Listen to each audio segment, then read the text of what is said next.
Hello again, Rick here with a video on what is probably the nastiest weapon encountered in Star Trek, the Varon-T Disruptor. I've already done an extensive video looking at how phasers work, and specifically what makes them different from the more commonplace particle weapon, the Disruptor, and compare them. In summary, disruptors basically are called such because they have a disrupting effect on matter that they strike.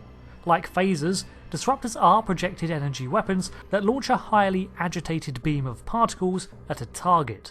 However, whereas a phaser has a key phasing component giving them their name, a disruptor lacks this and therefore loses a great deal of flexibility as a tool.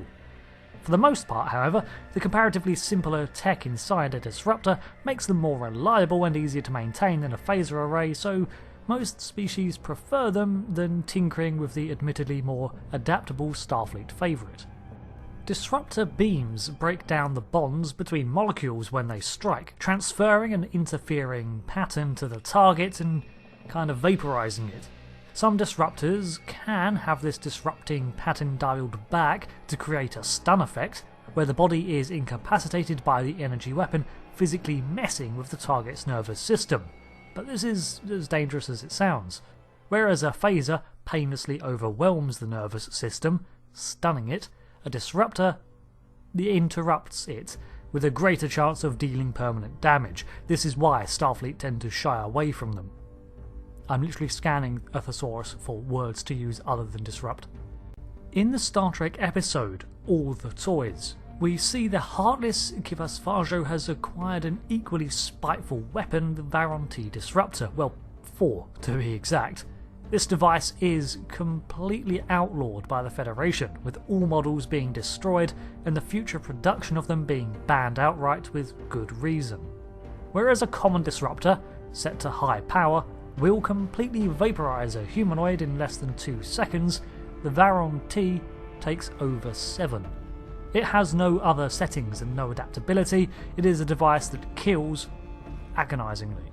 This weapon's vindictive effect was produced because it imparted a powerful cascading molecular disruption effect that spread from the central mass of the struck target outwards, practically dissolving the unfortunate target from the inside out.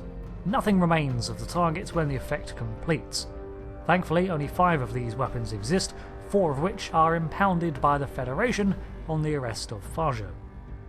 But why was such a weapon created? What was its purpose?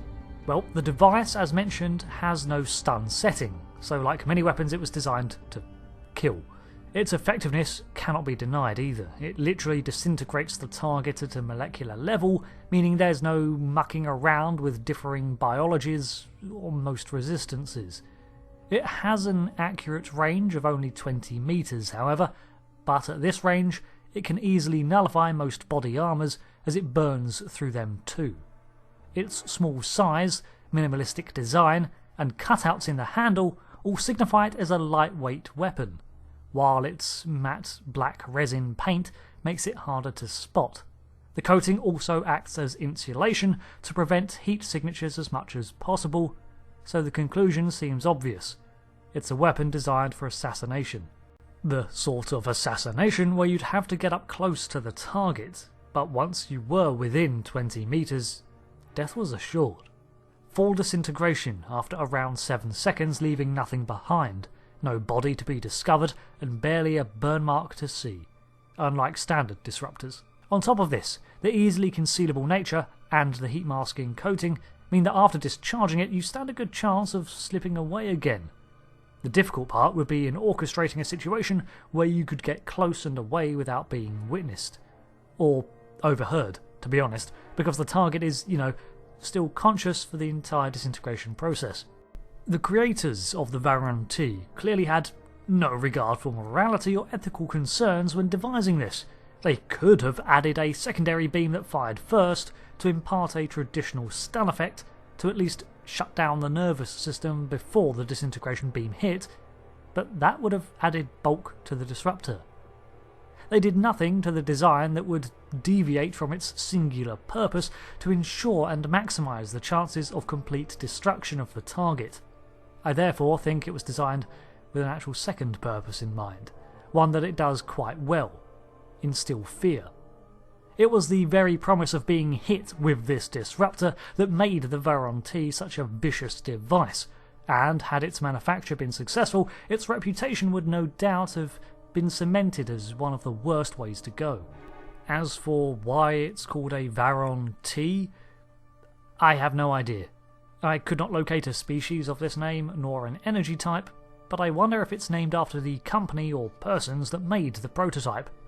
Star Trek does often show us a future where good prevails in the end, even if current era Trek is more concerned with the journey to get there than the outcome, but it has always had these darker aspects that creep in. All the Toys remains one of my favourite TNG episodes for the quandary it puts Data in, and the irredeemably corrupted man-child that is Voyager. Suffice to say, sometimes inventions lead to unforeseen branches of tech. Antimatter reactions led to photon torpedoes, for example, but occasionally there is just something created for no other purpose than to harm, and harm in the most vindictively cruel ways possible. Good job there are entities like the Federation that exist to put a stop to that. Thanks for watching this lore vid on one of the worst weapons in Trek. I've been Rick, and I'll see you again next time for another lore, gameplay or review video. Thanks again, and goodbye.